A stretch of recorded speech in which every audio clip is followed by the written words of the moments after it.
kecurangan yang ada yang bersifat massal dan atau masif tersebut digerakkan oleh sebuah struktur kekuasaan istana presiden.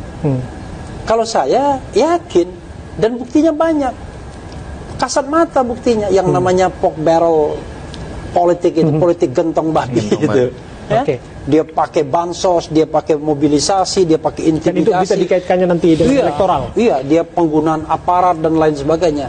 Saya katakan, kalau kita pakai piramida kecurangan, kalau intimidasi di atas, batal pemilu itu. Karena itu nggak ada obatnya lagi. Nah, saya kasih fakta ya, yang fakta yang menohok, yang tidak lazim, ya. Dan scientific approach bisa membuktikan ini sebenarnya. Suara Pilpres itu lebih banyak 12,4 juta dibandingkan suara pilek. Bayangkan. Padahal mereka diberikan surat suara yang sama at the same time, dalam waktu yang sama. Nggak bisa pemilunya. Kalaupun ada yang pindah dan tidak diberikan surat suara DPR misalnya, itu kecil sekali jumlahnya. Itu satu, 12,4 juta lebih banyak Pilpres. Dan yang lebih aneh lagi, suara partai pendukung paslon 1 itu lebih banyak 3 juta lebih dibandingkan suara Anies Mohaimin.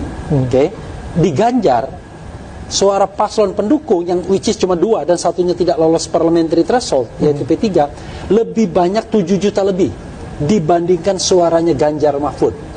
Tapi suara 02 lebih banyak 24 juta dibandingkan suara pendukung. Jadi kalau yang lainnya minus 3 juta, minus 7 juta, ini plus 24 juta.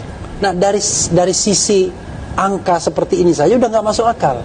Kalau Anda bicara mana buktinya dan lain sebagainya, how come membuktikan 24 juta? Tetapi kalau pakai kita nalar yang wajar, scientific approach, kita tahu bahwa kita ada statistik yang bisa dipertanggungjawabkan bahwa itu tidak wajar.